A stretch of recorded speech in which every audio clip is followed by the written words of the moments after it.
کیوں نہیں ہوئے؟ ایک خاص وقت کے بعد کام رک گیا۔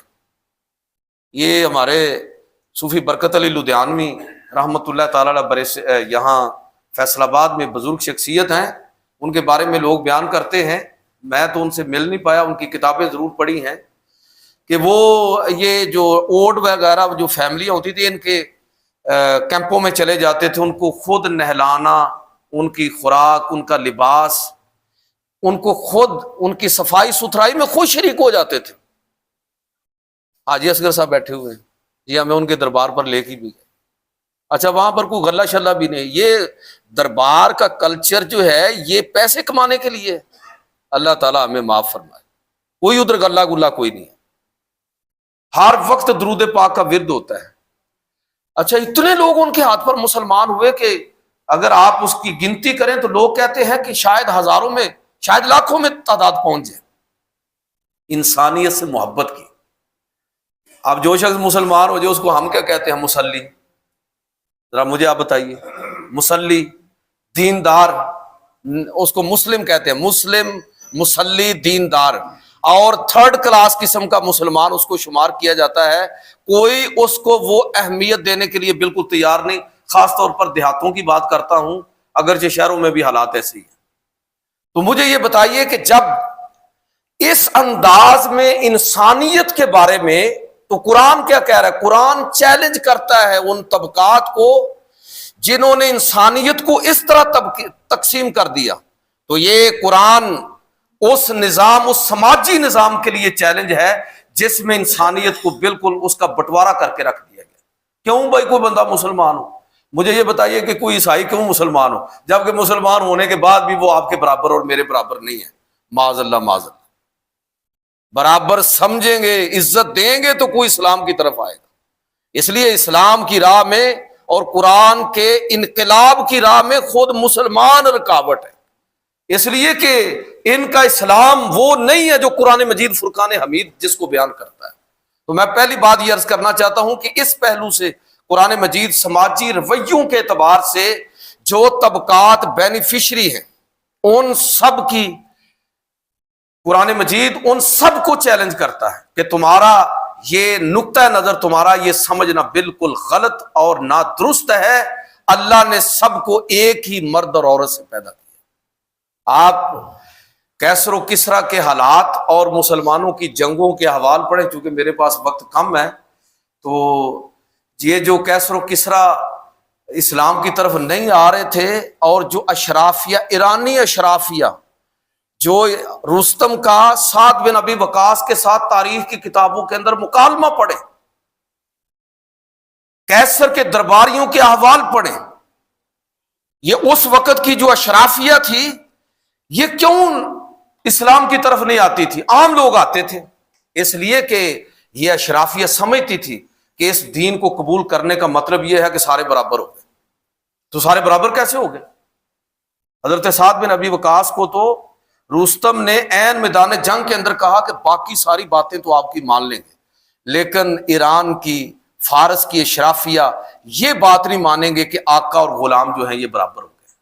تو میں ایک چیز تو یہ عرض کرنا چاہتا ہوں۔ دوسری چیز اگر آپ دیکھیں کہ قرآن مجید فرقان حمید یہ ہر طبقے کے لیے میں کہہ رہا ہوں کہ ایک چیلنج بن کے کھڑا ہے، اور جو طبقات عوام کا استحصال کرنا چاہتے ہیں، لوگوں کا استحصال کرنا چاہتے ہیں، وہ چاہتے ہیں کہ یہ قرآن کی فکر لوگوں تک پہنچنے نہ پائے۔ ان میں سے ایک بڑا طبقہ عہد نبوت کی بات میں کرتا ہوں، اور آج کے دور میں بھی آپ اس کو لے کر آ سکتے ہیں، ایک بہت بڑا طبقہ، یہ یہودیوں کو پتا تھا کہ پیغمبر صلی اللہ علیہ وسلم سچے پیغمبر ہیں، ان کی کتابوں کے اندر اتنے حوالے ہیں۔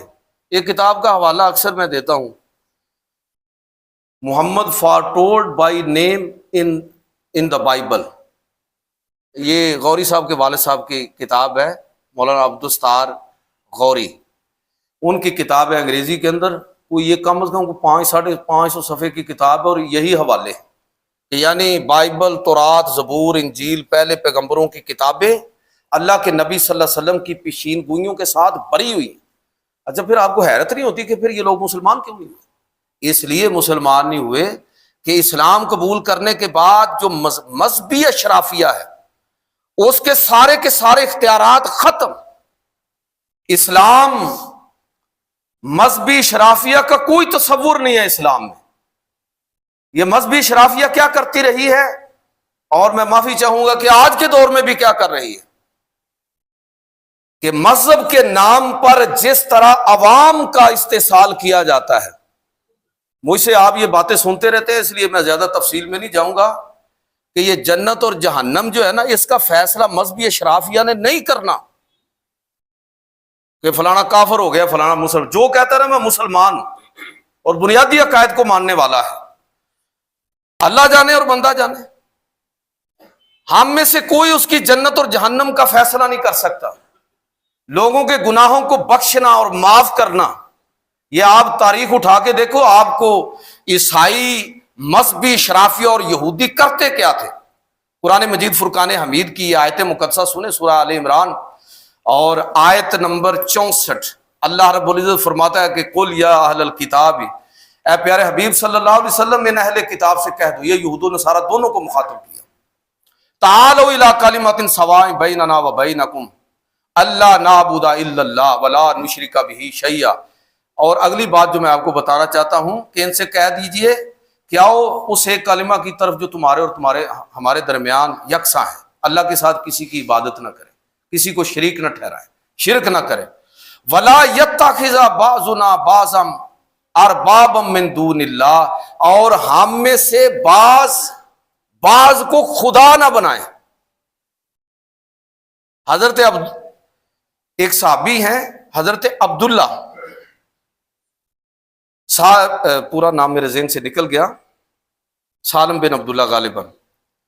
یہ یہودی عالم تھے، مسلمان ہوئے، اس آیت کو پڑھا، اللہ کے رسول کی بارگاہ میں عرض کی، اللہ کے رسول ہم تو کسی کو خدا آپس میں نہیں بناتے.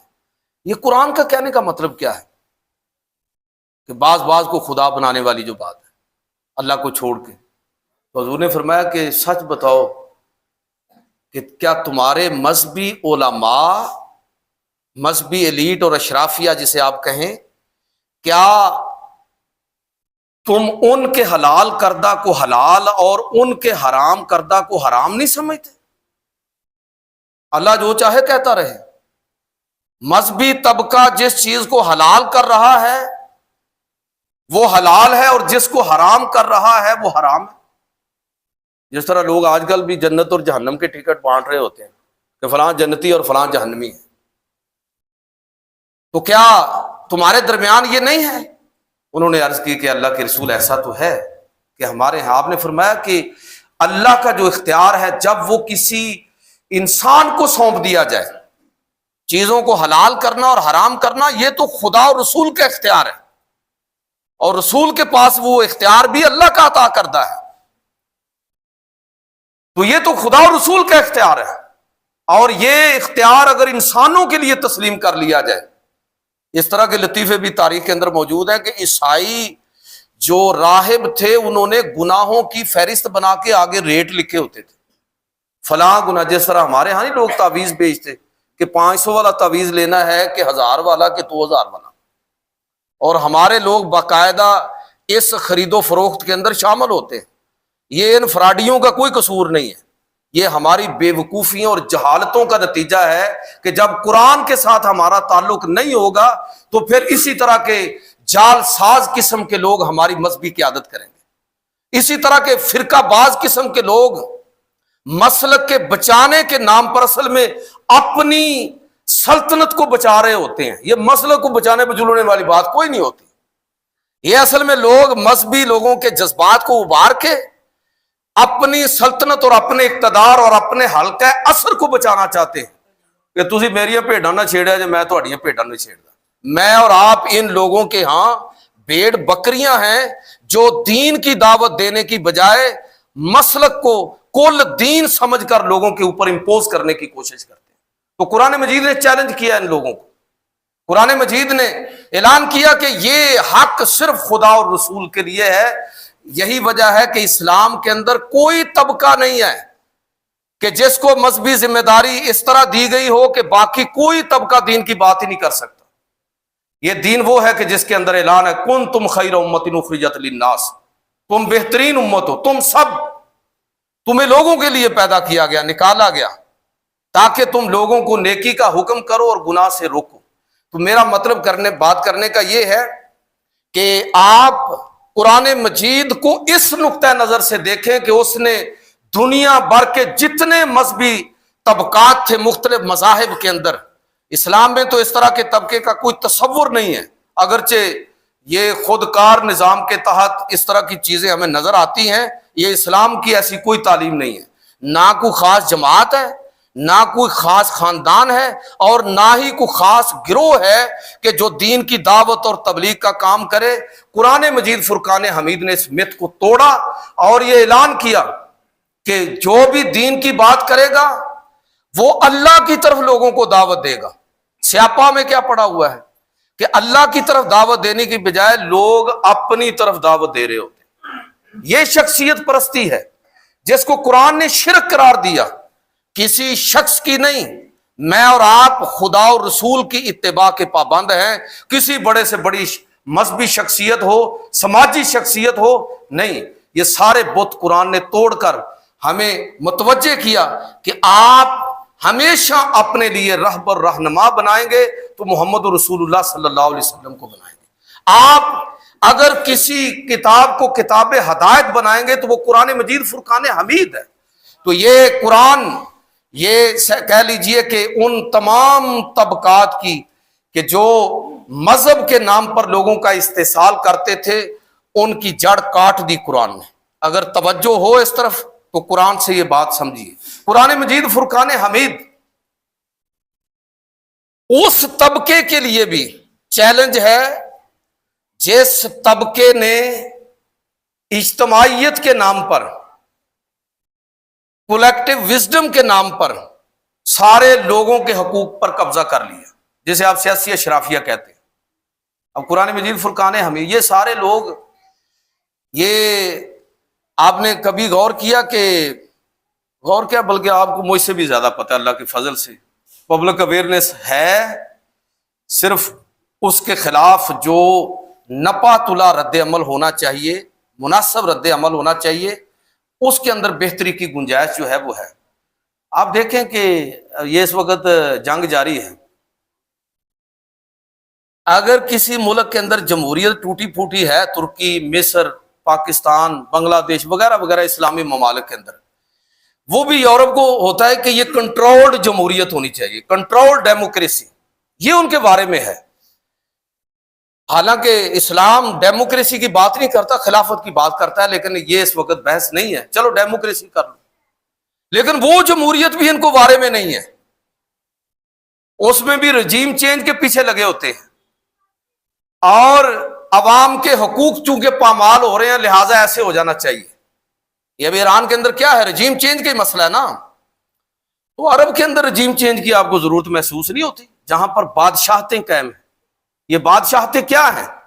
موروثیت، جس کو اسلام نے ختم کیا۔ میرے بھائیوں، اس سے بڑی بات اور کوئی نہیں ہو سکتی کہ اللہ کے پیغمبر صلی اللہ علیہ وسلم اگر چاہتے تو اپنے بعد کسی کو اپنا نائب خلیفہ بنا دیتے، آپ کی رائے سب سے بہتر ہوتی، آپ کا انتخاب سب سے برتر ہوتا، لیکن تاریخ اور سیرت بتاتی ہے ہمیں کہ اللہ کے نبی صلی اللہ علیہ وسلم نے، لوگوں نے کہا بھی تو آپ نے کسی شخص کو متعین نہیں کیا، بلکہ بعض روایتوں میں آتا ہے کہ جب زیادہ زور دیا گیا تو نبی صلی اللہ علیہ وسلم نے فرمایا کہ میرے بعد یہ امت جس طرح حضور نے تربیت کر دی تھی، سب سے بہترین شخص پر اتفاق کریں گے۔ اور پھر واقعتاً ہی اللہ کے نبی نے اپنے خاندان میں سے کسی کی وصیت نہیں کی، اپنے خاندان میں سے کسی کا تعین نہیں کیا۔ اسلام کا جو پولیٹیکل سسٹم ہے وہ موروثیت کا سب سے بڑا دشمن ہے۔ نام مسلح موروثیت اندر جائے گا کہ مولوی صاحب ہیں ان کا بیٹا، پیر صاحب ہے ان کا بیٹا۔ بھائی اگر پیر کا بیٹا اس قابل ہے اور واقعتاً تیار کیا ہے تو ٹھیک ہے، وہ دعوت اور تبلیغ کا کام یقیناً کرے اور ایک حلقہ اثر جو ہے اس کو لے کر ساتھ چلے، کوئی حرج نہیں ہے۔ لیکن یہ نہیں ہے کہ یہ کوئی موروثیت ہے دعوت اور تبلیغ کے اندر، مسجد کے اندر سیاست کے اندر اس کو اسلام نے ختم کیا، لیکن یہ طبقات چاہے وہ عالم عرب ہو یا پورا عالم اسلام قرآن کے اس پہلو کو کبھی اجاگر نہیں ہونے دیتے، بلکہ لوگوں کا مائنڈ سیٹ یہ بنایا ہوا ہے کہ مسجد میں سیاسی گفتگو کرنا منع ہے۔ انا للہ و انا الیہ راجعون۔ مسجد میں سیاسی گفتگو نہیں کرنی تو اور کہاں جا کے کرنی؟ علماء سیاست میں آئیں یا نہ آئیں یہ الگ موضوع ہے، لیکن سیاست پر گفتگو کرنا، اتنا تو آپ کا خطیب جو ہے وہ صاحب علم ہونا چاہیے، صاحب فہم ہونا چاہیے، صاحب فکر ہونا چاہیے کہ وہ دنیا کا پولیٹیکل سسٹم اس کو سمجھے، اپنے دور کے نظام کو سمجھے اور اس پر تنقید کرنے کی اہلیت اور صلاحیت رکھتا ہو اور جرأت اور حوصلہ رکھتا ہو۔ ہاں مسئلے میں علماء چاہتے نہیں ہیں، میں معافی چاہتا ہوں یہ کہتے ہوئے، میں ساری عوام کو آپ کو مخاطب کرتے ہوئے کہہ رہا ہوں اور اپنے آپ کو بھی آپ کے اندر شامل کر کے کہہ رہا ہوں کہ اصل میں ہم کوئی پڑھا لکھا مولوی چاہتے ہی نہیں، ہم کوئی نا پنڈ میں جو 12 کمی ہوتے ہیں ان میں سے 12واں کمی جو ہے نا وہ مولوی ہوتا ہے۔ تو ہمارا مائنڈ سیٹ یہ ہے کہ ایسا گھٹیا قسم کا، چھوٹے درجے کا، ان پڑھ قسم کا اور ہمارے نقطہ نظر کے مطابق بات کرنے والا آدمی سٹیج پر بیٹھے، مسلح پر بیٹھے تاکہ ہماری تسکین ہو۔ جو آدمی جرأت کے ساتھ بات کرے گا لوگ اس کے خلاف کھڑے ہو جائیں گے۔ آپس میں آپ اختلاف برداشت کرتے ہیں، مجھے یہ بتائیے کہ کبھی میری زبان سے کوئی ایسی بات نکل جائے جو آپ کو پسند نہ آئے تو کیوں برداشت نہیں کرتے؟ اتھے ہی لٹھ لے کے پیچھے لگ جاندے نے، کڈو مولوی کتوں آ گئے۔ مولوی آپ کو اصل میں علماء نہیں چاہیے، یہی وجہ ہے کہ آپ کی مساجد علماء سے خالی ہو گئی۔ اس طرح کے لوگ مسجدوں کے اندر ہیں کہ جو انہوں نے مسجد کی امامت اور خطابت کو ذریعہ معاش کے طور پر اختیار کیا ہوا ہے، نہ کہ اس کو ایک مشن کے طور پر۔ بہر بات تلف ہو جائے گی، دوسری طرف چلی جائے گی۔ میرا کہنے کا مطلب یہ ہے کہ آپ مذہبی اشرافیہ ہو یا سیاسی اشراف، کوئی موروثیت نہیں ہے۔ اور اپنے آپ کو دیکھیں، اب اگر اسی مسجد کے اندر بات ہو پیپلز پارٹی کی کہ نئی موروثیت ہونی چاہیے جبکہ ہے، نون لیگ کی کہ نئی موروثیت ہونی چاہیے جبکہ ہے، پی ٹی آئی جو آگے ان کا بھی جو جس طرح کا معاملہ بن رہا ہے کہ آگے ان کے بھی خاندان کے لوگ جو ہیں وہ آگے بڑھنے کی کوشش کر رہے ہیں، تو موروثیت ادھر بھی نظر آ رہی ہے۔ باقی چھوڑے، باقی ان کو جو چھوڑے، یہ تو ساری ہے نا دنیا دار جماعتیں۔ دیندار جماعتوں کو دیکھیں، آپ کی جو مذہبی جماعتیں ہیں ان کا حال دیکھیں۔ مفتی محمود ہوں، ان کے بعد ان کے بیٹے مولانا فضل الرحمان ہوں، پھر ان کے بیٹے مولانا اسد الرحمان ہوں، 3-4 پیڑھیاں تو ہم نے دیکھ لی ہیں۔ باقی بھی ساری مذہبی جماعتوں سوائے جماعت اسلامی کے کوئی جماعت آپ کو ایسی نظر نہیں آئے گی جس کے اندر موروثیت پر رد ہو۔ میرا کہنے کا مطلب یہ ہے کہ چاہے سیاسی جماعتیں ہوں یا دینی جماعتیں، قرآن نے باقاعدہ براہ راست ان لوگوں کو چیلنج کیا ہے کہ کوئی موروثیت نہیں ہے۔ اب آپ مجھے یہ بتائیے کہ جب قرآن کا یہ چیلنج اس طرح موجود ہو اور یہ ہمارے جلسوں کا، ہماری مساجد کا، ہمارے سیمینارز کا موضوع ہو اور لوگوں کو اس چیز کی اویئرنیس ہو، تو کتنی، میں سمجھتا ہوں کہ عملی تبدیلی سے پہلے فکری تبدیلی ضروری ہے، تو کتنی بڑی فکری تبدیلی آئے گی۔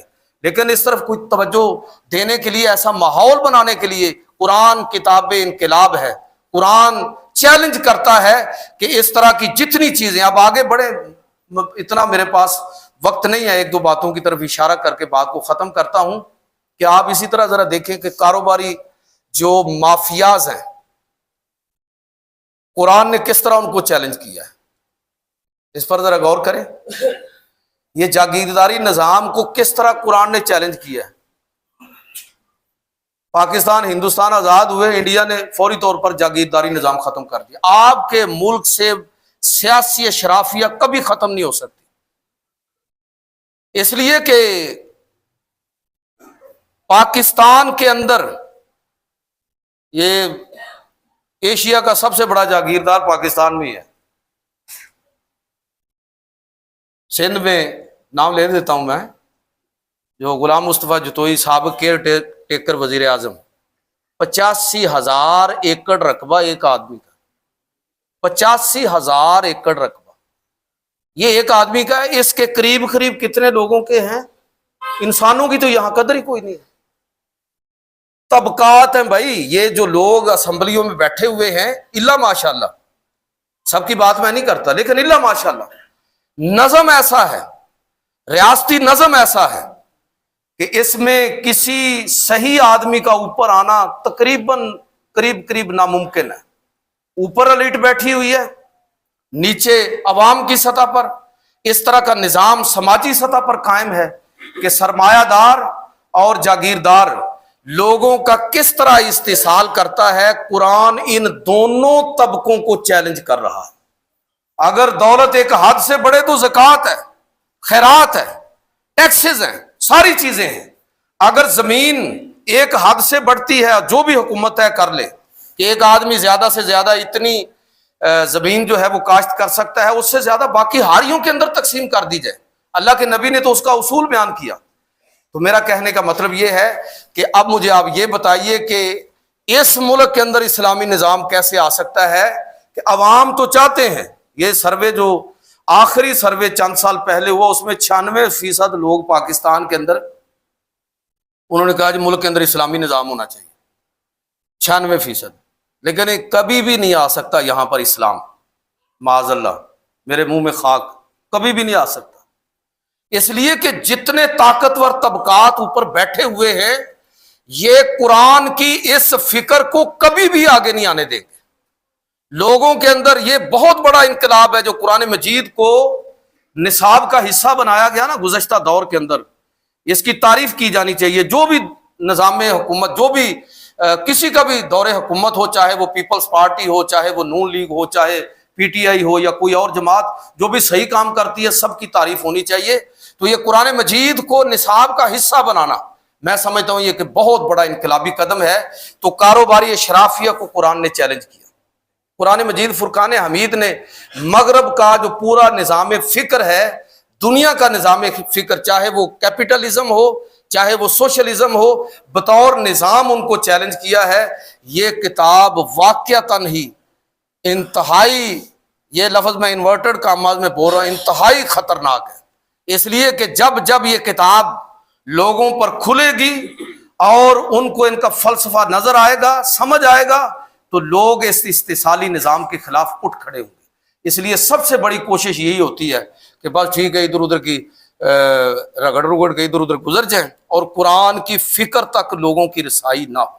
اللہ تعالیٰ مجھے اور آپ کو اس کتاب انقلاب کو سمجھنے کی اور اپنی زندگیوں کا اوڑھنا بچھونا بنانے کی توفیق عطا فرمائے۔ وما علینا الا البلاغ۔